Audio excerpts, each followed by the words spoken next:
Story 1. The Keeper of the Keys. I've always been a night person. Something about the dark, the stillness, feels like a blanket I can pull tight around me. Last fall, I took a job as a janitor at a community college in rural Kansas. Sprawling. Campus, red brick buildings, quiet after sundown. Just the way I liked it. The work was straightforward. Mopping floors, emptying trash, locking doors, living in a small trailer off-site, surrounded by wheat fields that stretched flat and endless, under the stars. The trailer was simple: tin walls, a cot, a kitchenette with a stove that sparked when I lit it, a window facing the road where headlights rarely passed after dusk. I moved in quick, stacked my books, set up a radio for company, fell into a rhythm of late shifts and early sleeps. The campus my kingdom when the students cleared out. Days were easy, cleaning lecture halls, wiping desks, dodging the occasional prof working late. Nights were mine, just the hum of fluorescence and the jingle of my keyring echoing down empty. Halls the college was old, built in the 40s, full of quirks. Locked rooms nobody used, basements with rusted pipes, a key rack in the maintenance office holding dozens of tarnished brass keys I'd never touched. One night, I was finishing up in the science wing, sweeping under lab tables, lights buzzing overhead. When I heard it, a faint clink, metal on metal, coming from the hall. I stepped out, saw him by the key rack, short, hunched, overalls patched, fiddling with the hooks. Head cocked like he was listening to something I couldn't hear. "Hey, off limits," I called. Kept it firm, hand on my mop, figuring he was a groundskeeper I hadn't met. "Just checking," he said, voice raspy, dry, turning slow. Face, shadowed, eyes glinting under a cap, hands clutching a key tight. "Shift's over. Out," I replied, pointed to the exit, expecting him to shuffle off into the night. He grinned, small, tight, teeth yellow. "Mind if I borrow one?" Lost mine. My skin crawled. Rules said no sharing, but he looked old, harmless, maybe a retiree who'd forgotten protocol, so I hesitated. "Leave it. Tell admin tomorrow," I said. Watched him nod, drop the key, shuffle out, his steps echoing down the corridor. He left. Door clicked shut. Hall silent. I locked up, checked the rack, saw one key missing, a small one, notched and dull. Next shift, it was back. No sign of him. Rack full. I shrugged it off, swept the labs, went home as dawn bled over the fields. A week later, it started. Found a key on my trailer steps, old and scratched, tied with a string. No note, no clue who'd left it there. "Yours now," scratched into the metal. Faint, uneven, like it had been carved with a nail, barely legible in the porch light. I scanned the road, flashlight beam slicing the dark, wheat swaying in the breeze. Nothing moved, no tracks, just the key cold in my palm. Tossed it, chucked it in the trash, told myself it was a prank, some student messing with the night guy for laughs. That night I heard it, clinking soft outside my trailer, keys rattling like wind chimes, circling slow in the dark. Grabbed my flashlight, swept the yard, caught a shadow slipping behind the shed, too fast to pin, gone before I could blink. "Campus is that way, who's there?" I shouted, voice steady, hand on the door, ready to slam it shut. No reply, just the wind rising, rustling louder, masking any sound. But my heart thudded, a beat I couldn't calm. Locked up, checked the window, saw nothing, slept with a bow. Wrench by the cot, metal cool against my fingers, a flimsy shield. Next day, another key, wedged in my locker at work. Keep it close. Same scratches, same string, crinkling as I pulled it free. I called security, kept it low, showed it. Paul, a stocky guy with a buzz cut, said it's probably kids, but promised to sweep. Night came, clinking again, closer, brushing the trailer walls, then a tap, light, teasing, on the window pane. "Who's out there?" I yelled, wrench in hand, beam aimed, caught a grin, small and sharp, then nothing, shadow melting away. Stayed awake, lights blazing, radio crackling.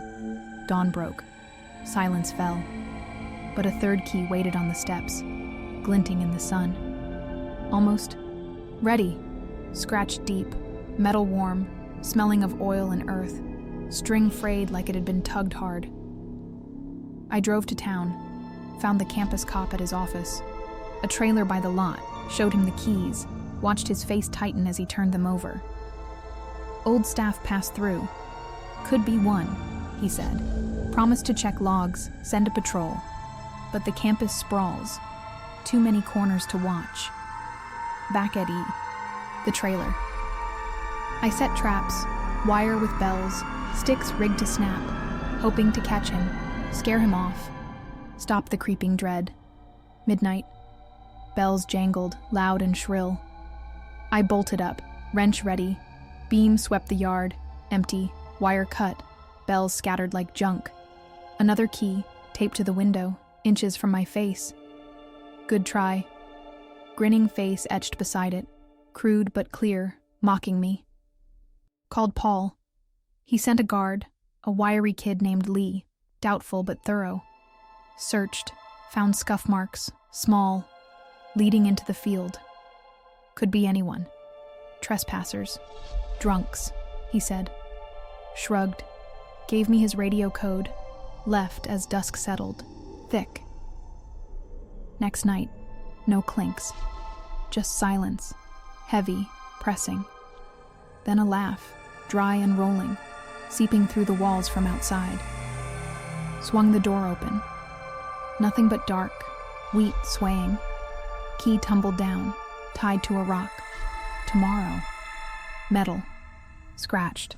Fresh, gleaming wet. Panic hit. Packed a bag, slept in the truck, engine rumbling, headlights carving the road, watching for shadows. Dawn. Checked the trailer, found ruin, cot slashed, stove dented, wrench gone, walls gouged with mine.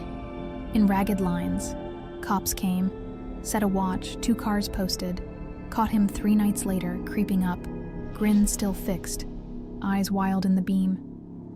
He was a relic, ex-janitor, fired years back, keys in his bag, blades tucked inside. Said he loved claiming what's his. Locked him up, trials set.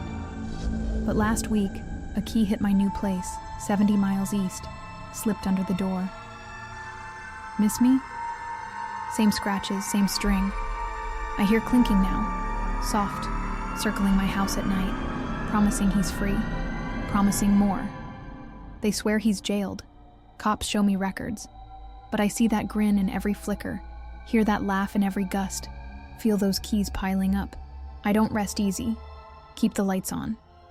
Wrench sharper, doors barred, but the keys keep coming, one every few nights, each one heavier, hungrier. Soon yours.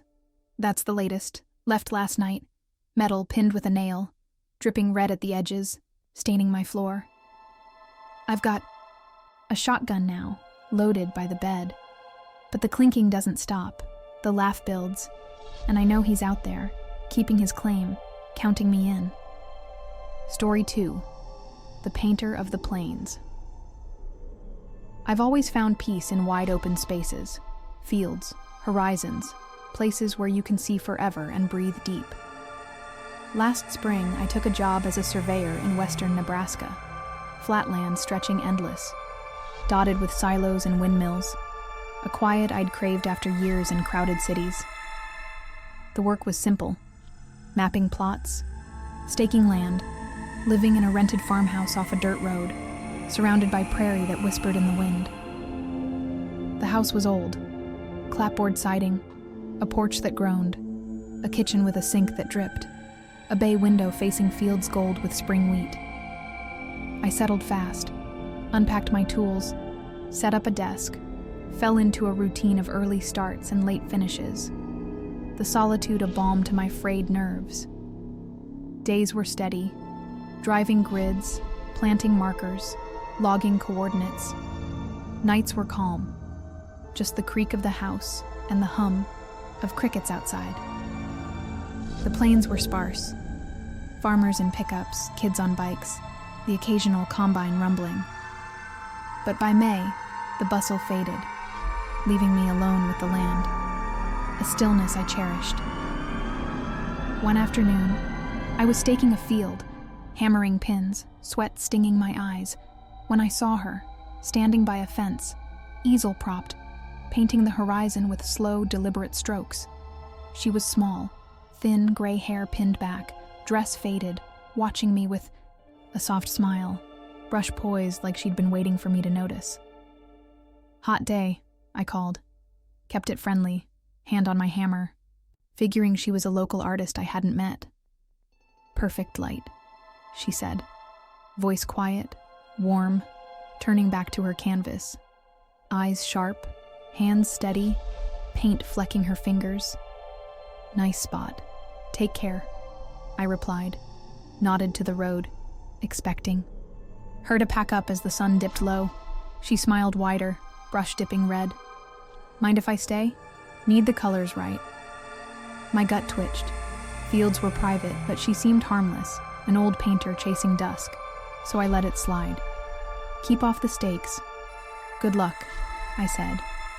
Watched her nod, dip her brush, hum soft as I drove off in the truck. She stayed, easel up, painting slow, waved as I left, her figure small against the vast gold, a speck in the fading light. Next day, she was gone. No easel, no tracks, field empty, like the wind had swept her clean away overnight. Checked the spot, kicked the dirt, scanned the fence, shrugged it off, went back to work, the day rolling on in its quiet way. A week later, it started. Found a canvas on my porch, small and rough, painted with red streaks, no note, no sign of who'd left it there. First coat, scrawled on the back, faint, wobbly, like it had been scratched with a stick, barely readable in the morning sun. I scanned the fields, binoculars sweeping the horizon, wheat rippling in the breeze. Nothing moved, no tire marks, just the painting. Warm in my hands, tossed it, dumped it in the trash. Told myself it was a gift, some farmer's wife playing artist with too much time. That night, I heard it. Brushing, soft, outside my house, paint strokes whispering against the siding, circling slow in the dark. Grabbed my flashlight, swept. The yard, caught a shadow slipping behind the barn, too fast to pin, gone before I could focus. "Road's that way. Who's there?" I shouted, voice steady, hand on the door, ready to bolt it shut. No reply, just the wind picking up, rustling louder, masking any sound. But my pulse raced, a rhythm I couldn't slow. Locked up, checked the window, saw nothing. Slept with a crowbar by the bed, metal cold against my palm, a thin defense. Next day, another canvas, wedged in my truck's wiper. Second coat. Same scrawl, same red, crinkling as I pulled it free. I called the office, kept it calm, showed it. Lyle, my boss, said it's probably locals, but promised to ask around. Night fell, brushing again, closer, scraping the walls. Then a tap, light, playful, on the window glass. "Who's out there?" I yelled, crowbar in hand, beam aimed. Caught a smile, soft and sharp. Then nothing, shadow fading fast. Stayed awake, lights on, radio buzzing. Dawn broke, quiet returned, but a third canvas waited on the porch, rocking in the wind. Thirds. "The charm," scrawled deep. Paint wet, smelling of rust and earth. Red streaking the edges like it had been smeared fresh. I drove to the sheriff, found him at the station, a brick box by the highway, showed him the canvases, watched his eyes narrow as he turned them over. Artist roam. Could be one gone. "Odd," he said. Promised to check farms, send a car, but the plains are too wide, too empty to scour. Back home I set traps, wire with cans, boards rigged to fall, hoping to catch her, scare her off, stop the creeping chill. Midnight. Cans clattered, sharp and loud. I jolted up, crowbar ready. Beam swept the yard, empty, wire sliced, cans scattered loose. Another canvas, taped to the window, inches from my face. Good shade. Smiling face scratched beside it, rough but clear, taunting me. Called Lyle. He sent a hand, a burly guy named Hank, doubtful but solid, searched, found footprints, small, trailing into the wheat. Could be anyone, kids, crazies, he said, shrugged, gave me his number, left as dusk bled into night. Next, night, no brushing, just silence, thick, heavy. Then a hum, soft and rolling, seeping through the walls from outside. Swung the door open. Nothing but dark, field swaying, canvas fluttered down, pinned by a stone. Tomorrow. Paint. Wet, fresh, dripping red. Panic clawed, packed a bag, slept in the truck, engine idling, headlights cutting the plains, watching for movement. Dawn. Checked the house, found chaos. Chair smashed, sink dented, crowbar gone, walls painted with mine, in broad, wet strokes. Sheriff came, set a watch, 2 deputies posted. Caught her 3 nights later, creeping up, smile still fixed, eyes wild in the beam. She was a phantom, ex-farmer's widow, vanished years back, paints in her bag, blades tucked inside. Said she loved coloring the quiet ones. Locked her up, trials coming. But last week, a canvas hit my new place, 80 miles south, slipped under the door. Miss me? Same scrawl, same red. I hear brushing now, soft, circling my house at night, promising she's free, promising more. They swear she's jailed. Sheriff shows me logs, but I see that smile in every shadow, hear that hum in every gust, feel those strokes closing in. I don't sleep much. Keep the lights on. Crowbar sharper, windows locked. But the canvases keep coming, one every few nights, each one darker, hungrier. Final coat. That's the latest. Left last night, paint pinned with a nail, dripping red at the edges, staining my porch. I've got a rifle now, loaded by the couch. But the brushing doesn't stop, the hum builds, and I know she's out there, painting me next. Story 3. The Watcher in the Wires. I've always been a tech junkie. Gadgets, circuits, anything that hums and blinks pulls me in like a moth to a bulb. Last winter, I took a job as a lineman in upstate New York. Rural grid, power poles stretching, through snow-dusted hills, a solitude I'd needed after a noisy breakup. The work was tough, climbing poles, splicing cables, fixing outages, living in a rented cabin off a back road, surrounded by pines that groaned in the wind. The cabin was cozy, log walls, a fireplace, a workbench with my tools, a window facing a frozen creek where ice cracked under deer hooves.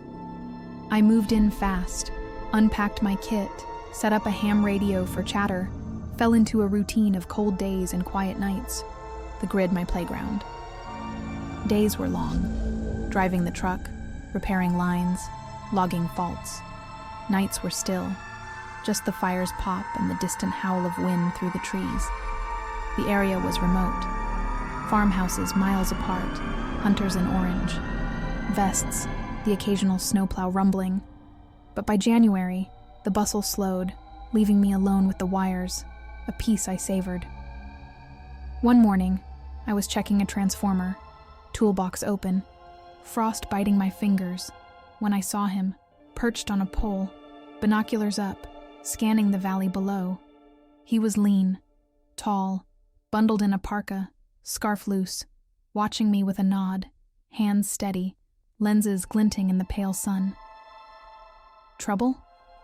I called, kept it casual, hand on my pliers, figuring he was a utility guy I hadn't clocked, Just looking, he said.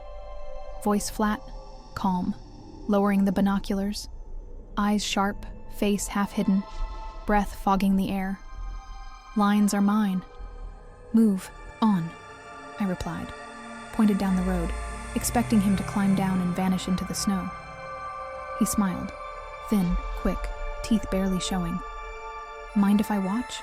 Like the view. My neck prickled. Job was solo, no gawkers allowed, but he looked cold, harmless, maybe a hiker lost in the freeze, so I wavered. Stay clear, don't touch, I said. Watched him nod, adjust his perch, hum low as I went, back to the wires. He stayed, binoculars up, watching slow, waved as I packed up, his figure stark against the gray sky, a dot in the vast white. Next shift, he was gone. No tracks, no sign, pole empty, like the snow had erased him clean overnight. Checked the spot, kicked the base, scanned the ridge, shrugged it off, went back to work, the day ticking on in its icy rhythm. A week later, it started. Found a photo on my porch, grainy and blurred, me splicing a line, no note, no hint of who'd snapped it. Nice work. Scratched on the back. Faint. Jagged, like it had been etched with a knife, barely legible in the dawn light. I swept the yard, flashlight beam cutting the snow, pines swaying in the wind. Nothing stirred, no boot prints, just the photo cold in my grip. Tossed it, burned it in the fireplace, told myself it was a crew prank, some lineman with a camera and too much time. That night, I heard it, clicking. Soft, outside my cabin, a shutter snapping slow, circling the walls in the dark. Grabbed my flashlight, swept the yard, caught a shadow slipping behind a tree, too fast to pin, gone before I could blink. Grids that way. Who's there? I shouted, voice steady, hand on the door, ready to lock it tight. No reply, just the wind rising, howling louder, drowning any sound. But my heart slammed, a beat I couldn't ease. Locked up, checked the window, saw nothing, slept with a hammer by the bed, metal cool against my fingers, a slim comfort.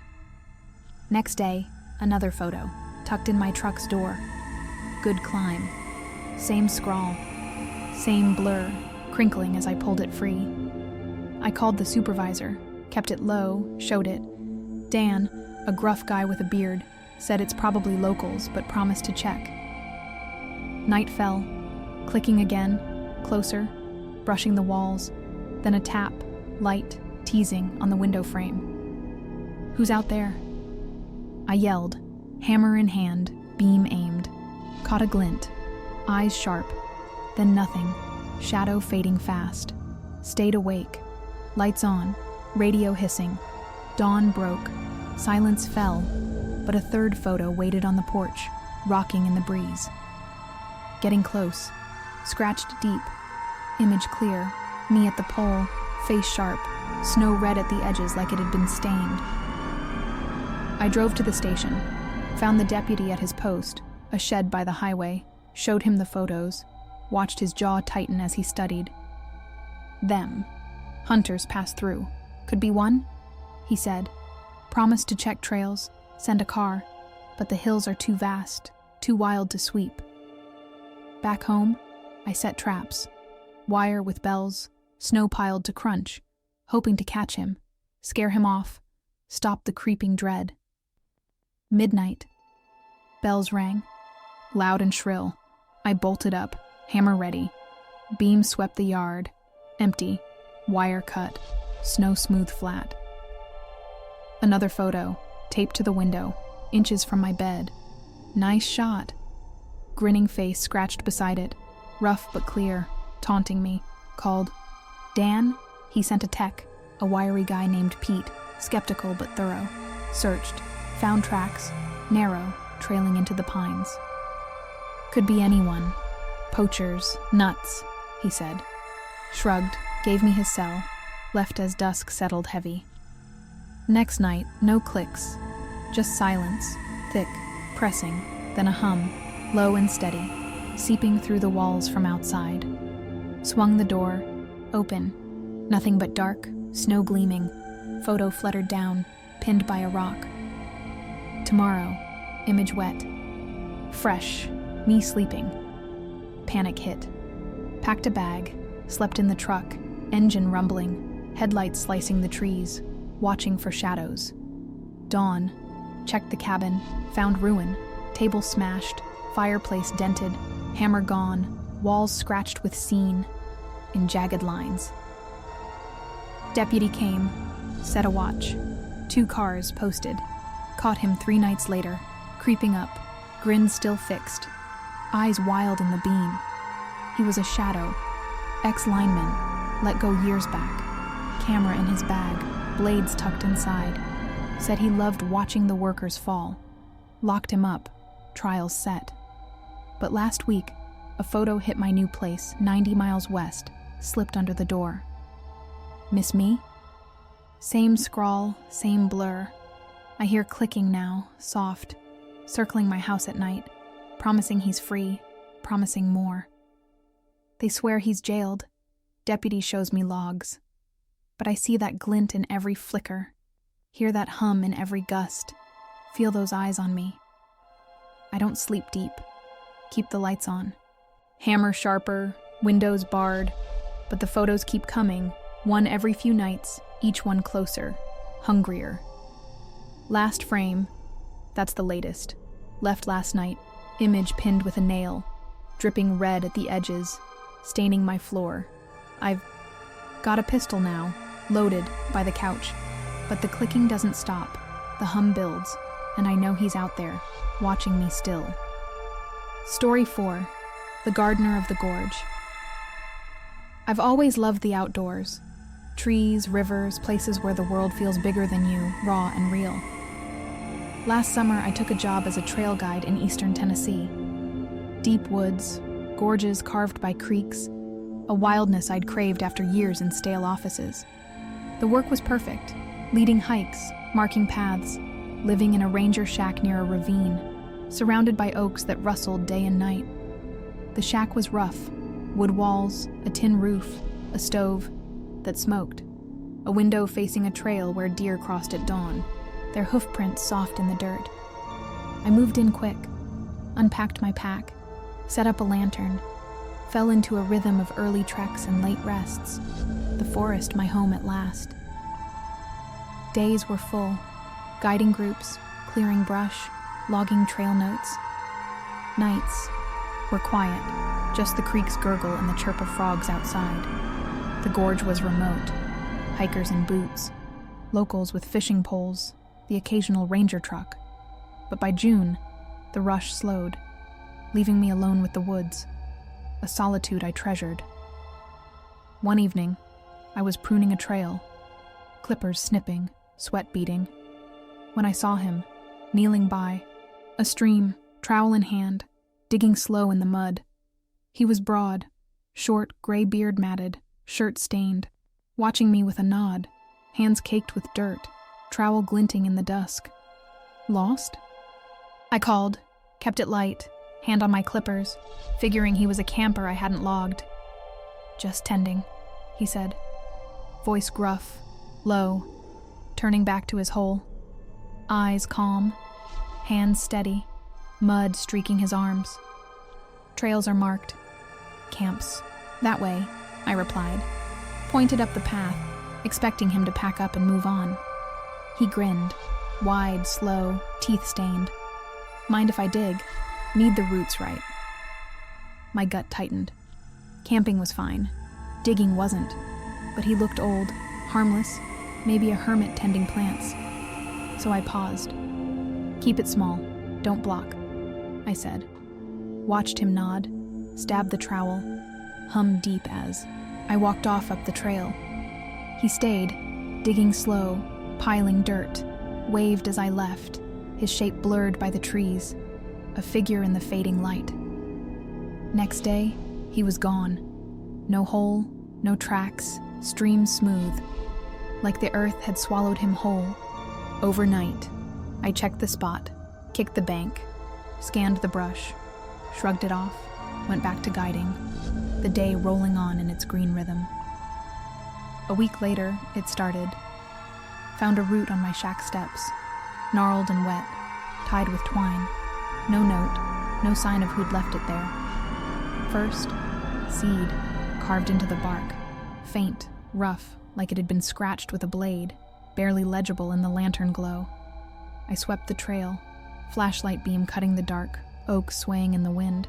Nothing stirred, no footprints, just the root cold in my grip. Tossed it, threw it in the creek. Told myself it was a hiker, some weirdo with a garden fetish playing games. That night, I heard it, digging, soft, outside my shack, a trowel scraping dirt, circling slow in the dark. Grabbed my flashlight, swept the yard, caught a shadow slipping.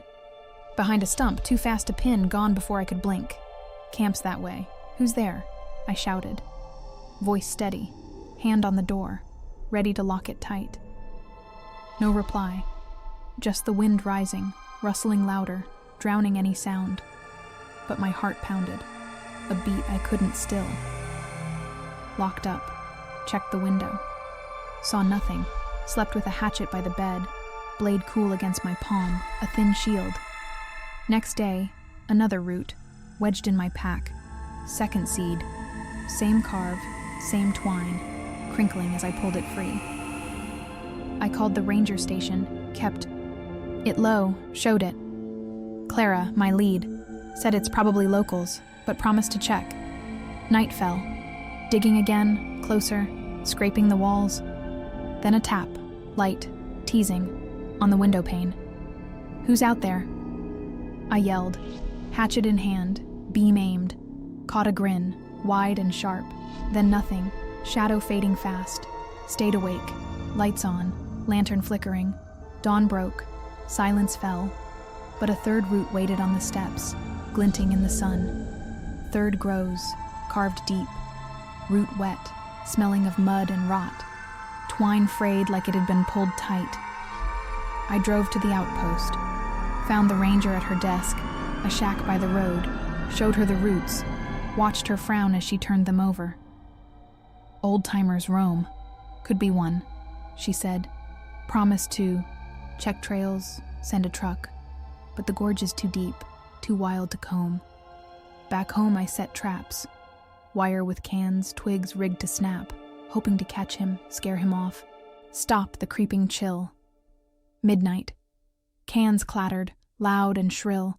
I bolted up, hatchet ready, beam swept the yard. Empty, wire cut, twigs scattered loose. Another root, taped to the window, inches from my face. Good soil, grinning. Face scratched beside it, rough but clear, mocking me. Called Clara? She sent a scout, a lean guy named Tom, skeptical but thorough.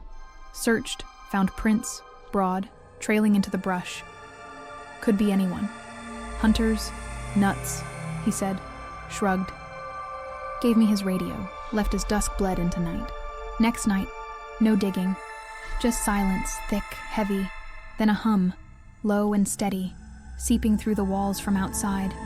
Swung the door open, nothing but dark, trees swaying, root tumbled down, tied to a stone. Tomorrow, mud wet, fresh, dripping black. Panic hit.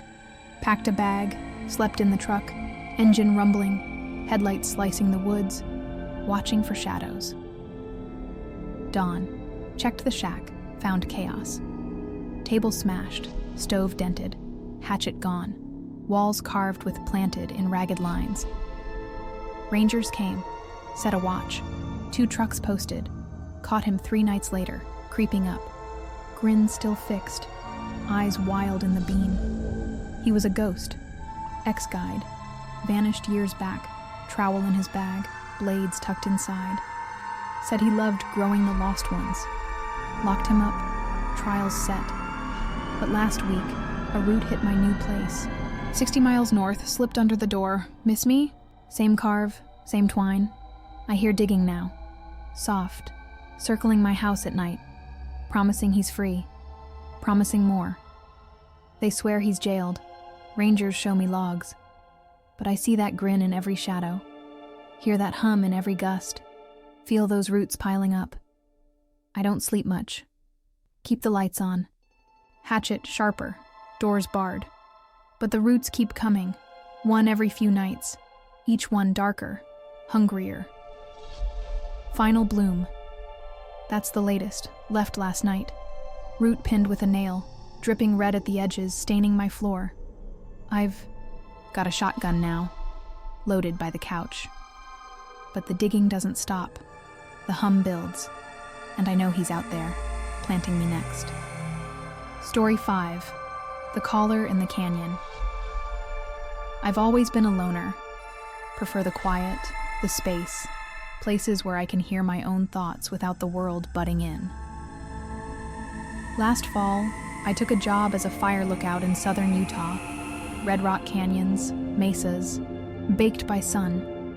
A stillness I'd needed after years in loud apartments. The work was simple.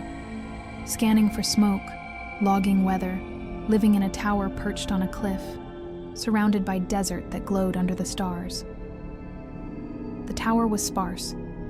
Metal frame, a cot, a desk with a radio, a wraparound window facing a gorge where hawks soared in lazy circles. I settled fast, unpacked my binoculars, set up a logbook, fell into a routine of long watches and short sleeps. The canyon my refuge at last. Days were routine, sweeping the horizon, checking winds, radioing reports. Nights were silent, just the creak of the tower and the yip of coyotes below. The area was desolate. Hikers rare, rangers sparse, the occasional chopper buzzing. But by October, the visit stopped, leaving me alone with the rock, a peace I'd earned. One evening, I was logging a sunset, pen scratching, sky bleeding red, when I heard it, a voice, faint, crackling from the radio, calling my name soft and slow. I looked up, saw him on a ridge, tall, thin, parka flapping, waving slow with one hand, the other holding a handheld set, static hissing low. Spotter? I called, kept it calm, hand on my mic, figuring he was a ranger I hadn't logged. Just talking, he said. Voice tinny, warm, cutting through the static. Eyes hidden, face shadowed, waving steady like a metronome. Towers solo. Move on, I replied. Clicked the mic off, expecting him to trek back to wherever he'd come from. He laughed, soft, quick, static popping. Mind if I call? Like the echo. My stomach nodded. Towers were private, but he looked lost, harmless, maybe a hiker with a radio. So I hesitated. Keep it short. Stay off my freak, I said. Watched him nod, lower the set, hum low as I turned back to the log. He stayed, waving slow, radio silent, waved again as dusk fell, his shape fading into the canyon's red, a speck in the vast dark. Next shift, he was gone. No sign, ridge empty, like the wind had swept him clean away overnight. I checked. The radio, tuned the bands, scanned the cliffs, shrugged it off, went back to watching, the day ticking on in its dry rhythm. A week later, it started. Heard a call on my set, late, static hissing. My name whispered slow, no code, no sign of who'd sent it. Up here, crackled through, faint, warped, like it had been recorded and replayed, barely audible over the hum. I swept the canyon, binoculars shaking, rocks glowing in the moonlight. Nothing moved, no lights, just the voice cold in my ears. Cut the power. Killed. The radio. Told myself it was a glitch, some signal bouncing off the cliffs for kicks. That night, I heard it. Static, soft, outside my tower, a radio buzzing low, circling the base in the dark. Grabbed my flashlight, swept the stairs, caught a shadow, slipping behind a boulder too fast to pin, gone before I could blink. Canyon's closed. Who's there? I shouted, voice steady, hand on the hatch, ready to lock it tight. No reply, just the wind picking up, whistling louder, masking any sound. But my pulse raced, a beat I couldn't calm. Locked up, checked the window, saw nothing, slept with a flare gun by the cot, metal cool against my palm, a slim defense. Next day, another call, crackling at dawn. Down below, same voice, same warp, hissing as I flipped the set on. I called base, kept it low, played it. Mark, my coordinator, said it's probably static but promised to check signals. Night fell, static. Again, closer, buzzing the walls. Then a knock, light, teasing, on the tower's base. "Who's out there?" I yelled, flare gun in hand, beam aimed. Caught a wave, slow and sharp. Then nothing, shadow fading fast. Stayed awake, lights on, radio off. Dawn broke, silence fell. But a third call hissed through, unplugged, whispering low. "Getting near," it said, voice clear, smelling of dust and heat, static popping like it had been spoken live. I drove to base, found Mark at the station, a trailer by the road, played the logs, watched his face harden as he listened. Radios bounce. "Could be a nut," he said, promised to check towers, send a chopper, but the canyon's too deep, too vast to sweep. Back at the tower, I set traps, wire, with bells, rocks rigged to roll, hoping to catch him, scare him off, stop the creeping dread. Midnight, bells jangled, loud and shrill. I bolted up, flare gun ready. Beam swept the cliff, empty, wire cut, rocks smoothed flat. Another call, crackling. From the set, inches from my face. "Good try." Grinning voice warped beside it, rough but clear, mocking me. Called Mark. He sent a scout, a lean guy named Jess, skeptical but thorough. Searched, found tracks, thin, trailing into the gorge. "Could be anyone, hikers, crazies," he said, shrugged, gave me his freak, left as dusk bled into night. Next night, no static, just silence, thick, heavy, then a hum, low and steady, seeping through the walls from below. Swung the hatch open, nothing but dark, canyon yawning, radio buzzed, dropped by a stone. Tomorrow, voice wet, fresh, dripping static. Panic hit, packed a bag, slept in the truck, engine rumbling, headlights slicing the rock, watching for shadows. Dawn, checked the tower, found ruin, cot slashed, desk dented, flare gun gone, walls scratched with herd. In jagged lines. Rangers came, set a watch, 2 trucks posted. Caught him 3 nights later, creeping up, grin still fixed, eyes wild in the beam. He was a drifter, ex-spotter, vanished years back, radio in his bag, blades tucked inside. Said he loved calling the lonely ones, locked him up, trials set. But last week, a call hit my new place, 50 miles east, crackling through my car stereo. "Miss me?" Same voice, same warp. I hear static now, soft, circling my house at night, promising he's free, promising more. They swear he's jailed. Rangers show me logs. But I see that wave in every flicker, hear that hum in every gust, feel those calls closing in. I don't sleep much. Keep the lights on, flare gun sharper, doors barred. But the calls keep coming, one every few nights, each one darker, hungrier. Last echo, that's the latest, left last night. Static pinned with a nail, dripping red at the edges, staining my floor. I've got a